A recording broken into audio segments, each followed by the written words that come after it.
मैं इस वीडियो के माध्यम से आपकी एक बहुत बड़ी उत्सुकता दूर करने जा रहा हूँ, पूरा करने जा रहा हूँ। थोड़ा परिश्रम तो करना पड़ा। परिश्रम का तात्पर्य ये है कि अगर मैं कुछ कराता हूँ, कोई पूजा या कोई रत्न देता हूँ या कोई यंत्र देता हूँ, तो ढेर सारे लोगों को ये होता है कि ये कहाँ लिखा गया है, किसने कहा है। तो थोड़ा मुश्किल हो जाता है मुझे। अब पढ़ लिया हूँ और पढ़ने के अनुसार करा दिया हूँ, तो अब उसको याद करना कि ये किस पुस्तक में कहाँ से पढ़ा था, ये मेरे लिए बड़ा मुश्किल हो जाता है। तो एक छोटी सी इच्छा लोगों की, जो मैं इधर उधर से करके ये सारी ये पुस्तक जो है ये इकट्ठा किया हूँ।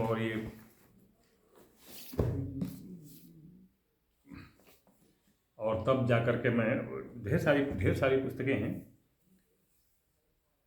तो यद्यपि इतना मेरे लिए संभव नहीं है कि अब सारी पुस्तकों का, पृष्ठ का, अध्याय का, श्लोक का मैं ये वर्णन करूं। मेरा काम है सिर्फ जो ज़रूरी चीज़ है उसको कर देना। जैसे कोई पूजा हुआ, कोई रत्न हुआ, कोई यंत्र हुआ, तो वो बना देना, दे देना।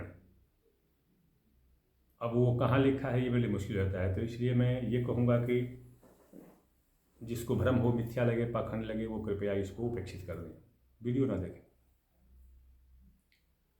फिर भी मैं कोशिश करके एक बात बता रहा हूँ, ये आपको सहज ही, ये पुस्तक आपको सहज ही मिल भी जाएगी।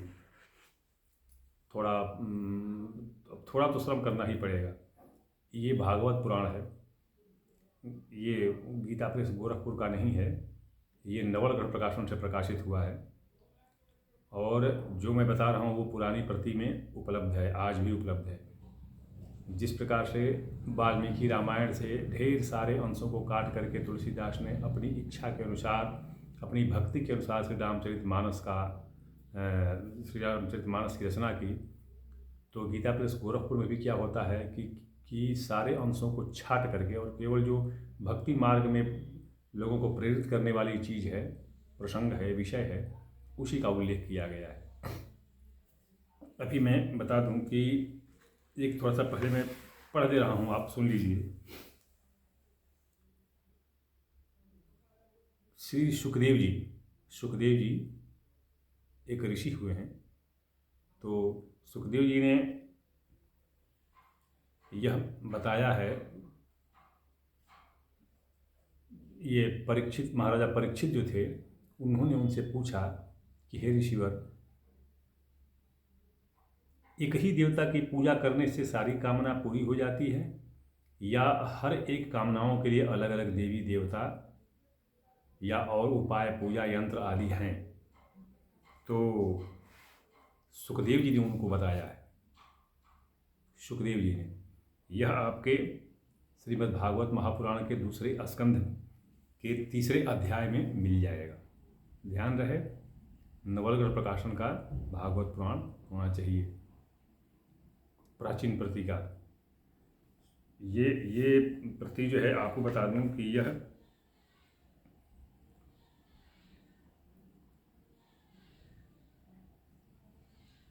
तीसरा पुनर्मुद्रण है। तीसरा पुनर्मुद्रण है नवलगढ़ प्रकाशन का, संवत 2011 का। 2011, ये संवत 2081, मतलब कि कम से कम 70-80 साल पुराना। तो अब क्या है कि इसके दूसरे स्कंध के तीसरे अध्याय में ये लिखा गया है, बताया गया है। एवं एतन्निगदितं पृष्टवान् यद् भवान् मम नृणां यन्म्रियमाणानां मनुष्येषु मनीषिणां। हे परीक्षित, तुमने मुझसे जो पूछा था कि मरते समय बुद्धिमान मनुष्य को क्या करना चाहिए, इसका उत्तर तो मैं पहले ही तुमको दे चुका हूं। अब जो बताता हूं उसे सुनो। दूसरे में, ब्रह्मवर्चस कामस्तु यजेत ब्राह्मणस्पतिम इंद्रम इंद्रिय कामस्तु प्रजा काम प्रजापतिन। जो ब्रह्म तेज का इच्छुक हो वह बृहस्पति की, ध्यान दीजिए बृहस्पति, एक चीज़ ध्यान में रखिएगा कि ये मैं जैसा कि बताया कि ये भक्ति की तरफ प्रेरणा देने वाला ग्रंथ है, इसलिए ढेर सारे चीज़ों को मोड़ करके और भक्ति मार्ग में प्रेरित किया गया है। इसके और विषयों का उल्लेख, इसके और उद्देश्य अर्थों का उल्लेख इसमें नहीं किया गया है। बृहस्पति बृहस्पति वो देवगुरु भी हैं और ग्रह भी है, ग्रह। तो ये बृहस्पति की पूजा, प्रियंगुक पूजा होती है, इसकी ध्यान दीजिएगा। बृहस्पति की अगर जिसका बृहस्पति खराब हो, जैसे होता है किसी का कि भाई इसकी लगन नहीं हो पा रही है क्योंकि इसका गुरु कमज़ोर है, बृहस्पति कमज़ोर है, तो प्रियंगुक पूजा होती है इसकी। और मैं देख रहा हूँ जो आजकल हो रहा है पूजा बृहस्पति का, ठीक है वो भी कहीं पढ़े होंगे, जो पंडित जी लोग कराते हैं वो भी कहीं पढ़े होंगे, मैं नहीं कह सकता। अब वो पूजा कहाँ का है मैं पढ़ा भी नहीं, जानता भी नहीं, इसलिए मैं न कभी कराया हूँ न जानता हूँ। जो मैं पढ़ा हूँ, जिसका मैंने प्रयोग किया है, जिसका मुझे अनुभव रहा है, जिसका मुझे परिणाम मिला है, मैं उसी को बताता हूँ और उसी को करता हूँ। तो बृहस्पति, यदि किसी का बृहस्पति कमज़ोर है, उसकी शादी नहीं हो पा रही है, किसी तरह से बहुत दिन से प्रतीक्षा कर रहा, पूजा किया बहुत कुछ, तो उसके लिए बृहस्पति की पूजा। ब्रह्मवर्चस कामस्तु यजेत ब्रह्मणस्पतिम। बृहस्पति, तो यहाँ पर बृहस्पति जो है ग्रह हो गए जिनकी प्रियंगुक पूजा होती है। समय अनुसार मैं अपने मंदिर में कराता हूँ, लोग आते हैं तो कराता हूँ। इसका विवरण और बहुत जो अन्य पुस्तकें हैं उसमें इसका वर्णन दिया गया है कि प्रियंगुक पूजा का विधान क्या है, कैसे होता है।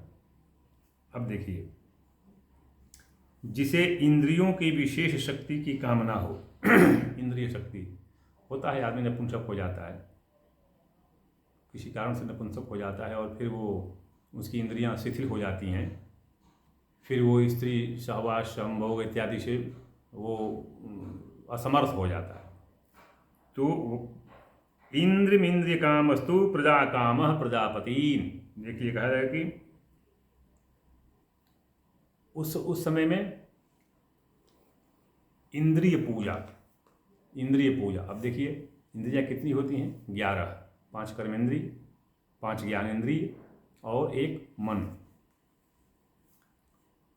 इसको स्वयं महर्षि ऋचिक ने बताया है, इसके विधान को महर्षि ऋचिक ने, ये सुखदेव जी जो बता रहे हैं, तो इसका आधार जो है वो ऋषि ने बताया है उसको, इसका विधान कि इसमें दिव जो पूजा होती है प्रत्येक उसकी, तो उसमें पहले दिव की पूजा, कुहू, पूषा, शिवा, निपता, कूलू, सुषार, विहपा, असवा और विप्रता, इन 11 की पूजा होती है। 11 पूजा का विधान होता है, इन 11 की पूजा होती है। फिर इसी तरह से कहते हैं कि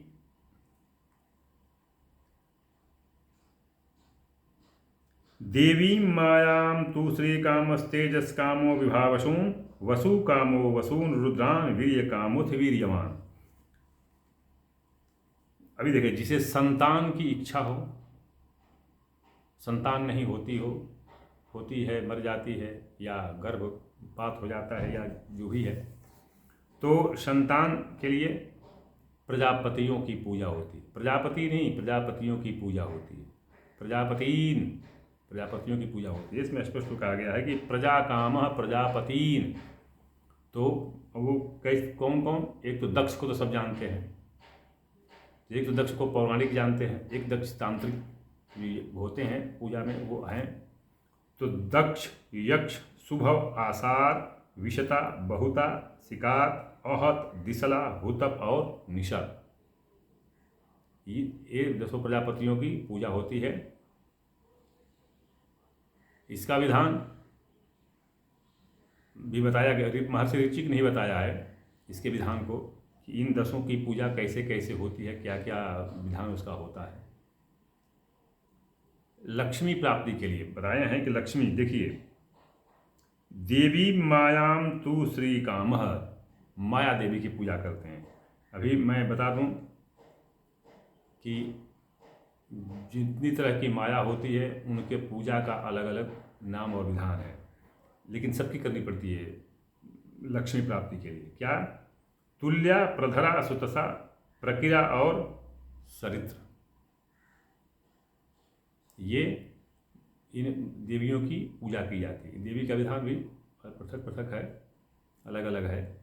इन सब की ये पूजा की जाती है। किसकी? लक्ष्मी प्राप्ति के लिए। लक्ष्मी में वैभव लक्ष्मी भी होता है, ऐश्वर्य लक्ष्मी भी होता है, धन लक्ष्मी भी होता है। तो ये लक्ष्मी। अब आता हूँ धन प्राप्ति। देखिए, लक्ष्मी प्राप्ति तो एक सत्य प्रेरणा हो गई, सत्य मार्ग से प्राप्त करने वाली। लेकिन धन प्राप्ति में अनेक विधान होते हैं। धन प्राप्ति में अनेक विधान होते हैं। धन चाहे जैसे भी हो। रामचरितमानस में कहा गया है कि जे सकाम नर सुनहि जगावहि, सुख संपत्ति नाना विधि पावहि। नाना विधि, मात पिता निज सुत ही बुलावहि, उदर भरय सोई धर्म सिखावहि।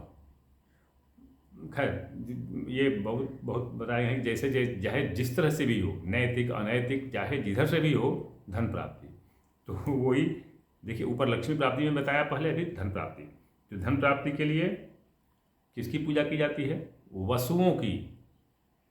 8 वसु होते हैं, वसुओं की पूजा की जाती है। इनकी पूजाओं का नाम, जिनकी पूजा की जाती है, धर्तु, विगात, कृशैल, प्रद्रक, रसपा, प्रविंद, कौलव और विंध्य। इनकी पूजा की जाती है। इसमें देखिए, इसे अध्याय में ढेर सारी पूजा बताई गई है और चीज़ों के लिए, लेकिन उनको मैंने कभी किया नहीं है और न ही कोई करवाता है। जिनकी पूजा मैंने की है, मैं उसी को बता रहा हूँ, क्योंकि उसका मुझे परिणाम भी देखने को मिला है। इसीलिए मैं जैसे पहले बता चुका हूँ कि मैं सिर्फ वही चीज़ बताता हूँ जिसका मैंने प्रयोग किया है, लोगों पर उनका अच्छा प्रभाव पड़ा है, अच्छा फल मिला है। और जब उसका प्रत्युत्तर मुझे मिल जाता है, तब मैं जा करके उसको सब लोगों को बताता हूँ। अभी मान लीजिए, किसी की अगर आयु की है, तो उसके लिए जिसकी उम्र कम हो, कुंडली के अनुसार लग रहा है कि उसकी आयु बहुत क्षीण हो चुकी है, तो उसके लिए अश्विनी कुमार की पूजा। अश्विनी कुमार 2 होते हैं, अश्विनी कुमार 2 होते हैं, उनकी पूजा की जाती है। कहा भी है कि आयुष कामो अश्विनौ देवौ, पुष्टि काम इलाम यजेत, प्रतिष्ठा काम पुरुषो रोदसी लोकमातरौ। तो अब मैं उसकी तो आगे नहीं बता रहा हूँ, आयु की कहाँ बहुत कराया हूँ 2-4, लेकिन बहुत नहीं हो पाता है, नहीं लोग करवाते हैं। मैं बताता हूँ सिर्फ ये पत्नी प्राप्ति के लिए। कहते हैं कि रूपाभिकामो गंधर्वान, स्त्री कामोप्सर उर्वशीम। उर्वशी तो उर्वशी अप्सरा, उर्वशी अप्सरा। अब ये कहते हैं कि अप्सरा नाचने गाने वाली जो रंभा और जो हुई थी, उनसे इनका नहीं लेना देना है। ये उर्वशी, उर्वीम को जानते हैं आप? उर्वीम कहा गया है धरती को, धरती को उर्वीम कहा गया है। और उसके गर्भ से जो निकली हुई हो, उसके गर्भ से जो निकली हुई हो, वह उर्वशीम। तो वो उर्वशी भी तो उससे निकली थी, क्या नाम है अपना, समुद्र मंथन से। श्री मणिरंभा वारुणी अमीय शंख गजराज, कल्प वृक्ष धनधेनु शशि, धनवंतरी विश्वाज कहा गया है। तो ये रंभा उर्वशी, ये नहीं है रंभा उर्वशी, जो निकली हुई थी धरती के गर्भ से, समुद्र के गर्भ से। अब इसकी इसकी ये जो है ना, ये दो तरह से तीन तरह से पूजा की जाती है। तीन तरह से इसका तीन विधान है, तीन विधान करना पड़ता है। नृगणिका, सप्तशिला और सप्तरत्ना, ये तीन तरह से इनकी पूजा की जाती है। ये भी महर्षि ऋषिक ने बताया है इसका विधान, उसको देखा जा सकता है और ये मैंने कराया भी है। और यह एक बहुत ही सफल, बहुत ही प्रभावी, 100% सफल ये प्रभाव रहा है इसका। और मुझे याद नहीं है, 600-700 कराया होगा ये पूजा। तो ये पत्नी प्राप्ति के लिए। अभी ये देखिए, ये स्वयं सुखदेव जी बता रहे हैं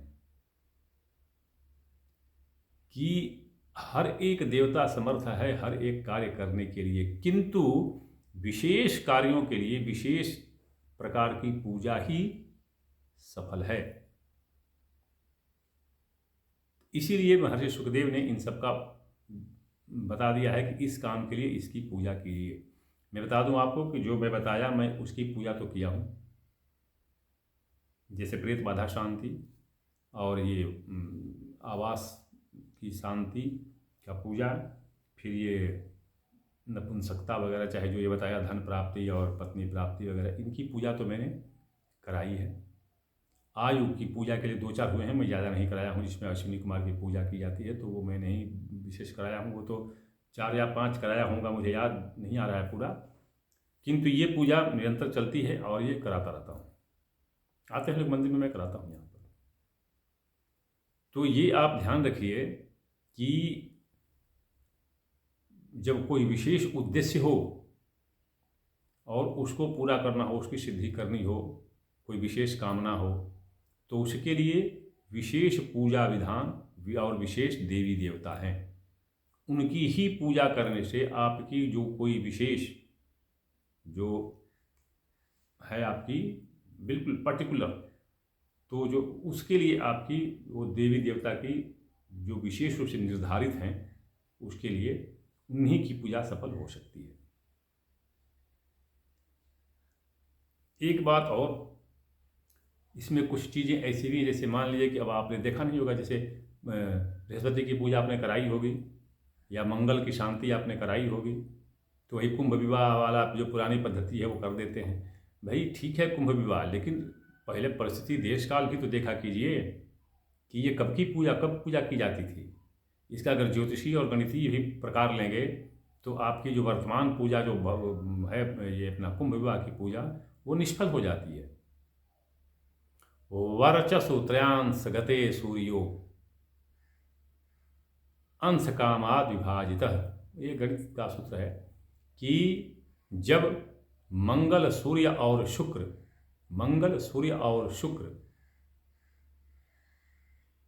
के अंशकालिक विपात, अब थोड़ा गणितीय हो जाएगा कि उनका जो विपात है कक्षा में निरंतर चलते रहने से उनमें विपात निपात प्रपात होता रहता है।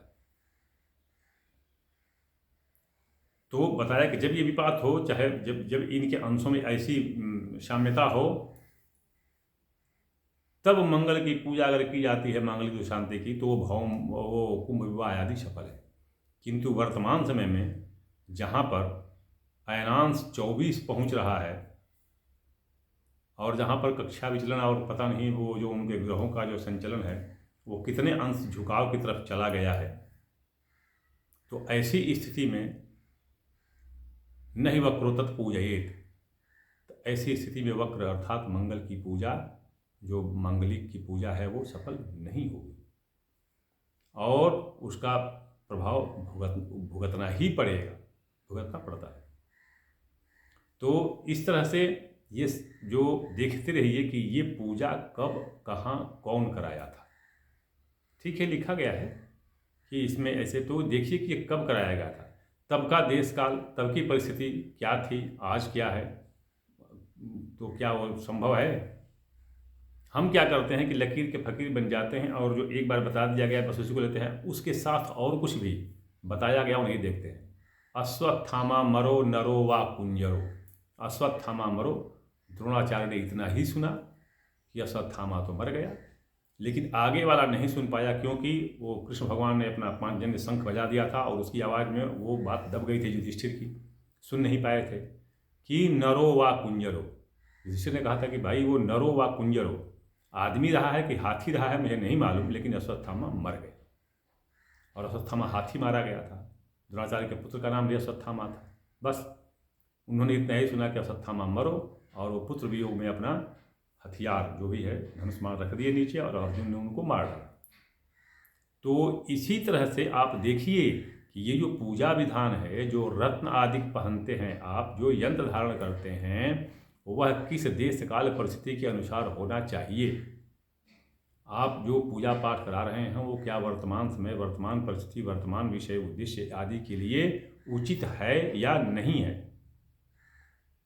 ठीक उसी तरह से ये राशिफल वगैरह का भी प्रचलन हुआ है कि राशिफल की गणना किस आधार पर कब की गई थी। आपको पता होना चाहिए कि जब हम निकालते हैं ना, जो स्वयं खुद गणित इत्यादि करके जो हम कुंडली वगैरह बनाते हैं, जिसमें कि अपना ये राष्ट्रोदय और ये भोदय निकाल के क्रांति वृत्त का गणित करके निकालते हैं, तो ये इसमें आप देखिए कि इसकी गणना संवत 1800 के बाद 400 को घटाकर किया जाता है मैन्युअली, किंतु कंप्यूटर में नहीं होता है, क्योंकि कंप्यूटर में डिटेल डाला ही नहीं गया है, सॉफ्टवेयर वो डिटेल डाला ही नहीं गया है।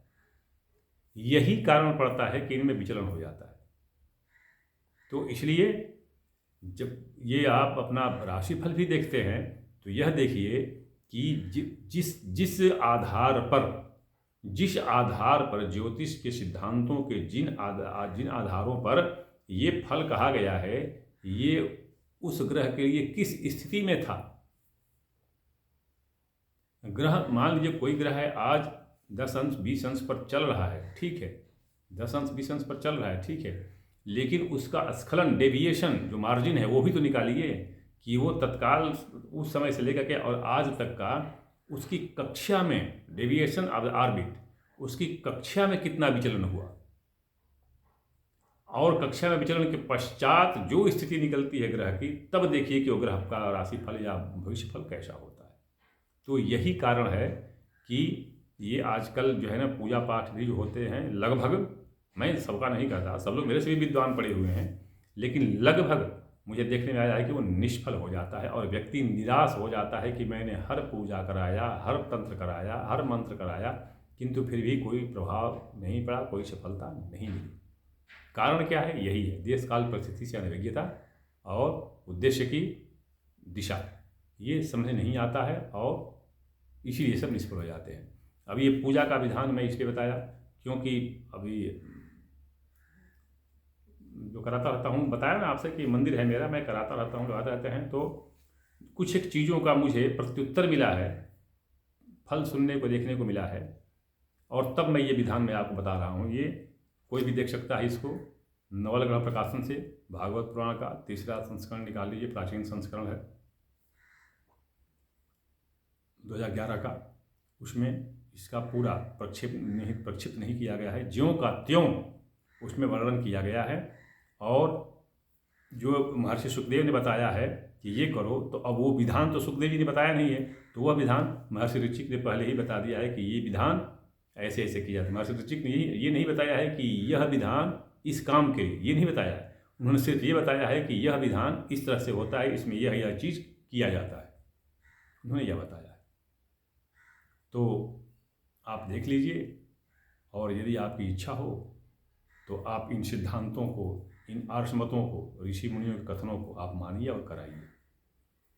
चलते चलाते, जैसा कि मैं हर वीडियो में बताता हूँ कि लोग मेरे व्हाट्सएप पर, नंबर है 9889649352, तो इस पर संदेश भेजते हैं। तो कुछ लोग क्या कहें, कुछ लोग होता है उनका आचरण, उनका प्रभाव, उनका स्वभाव, उनकी आवृत्ति होता है, तो वो लोग अपना ज्ञान दर्शन ही देने लगते हैं, मुझे पढ़ाने लगते हैं।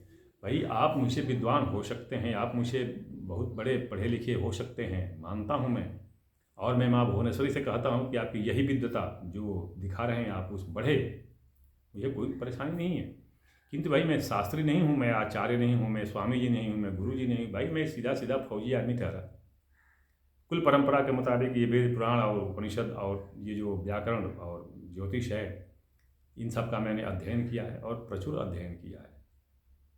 मतलब whatever I earn that is sufficient to serve my purpose.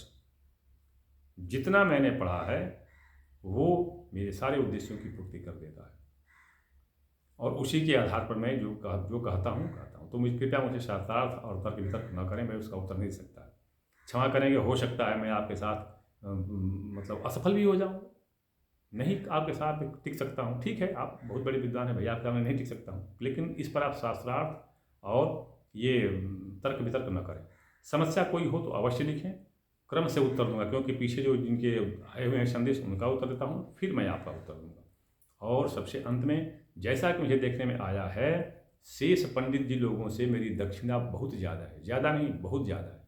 जब तक मैं भारत सरकार के सेना में, सशस्त्र सेना में सेवारत था, निःशुल्क सेवा करता था, लेकिन अब शुल्क लेता हूँ।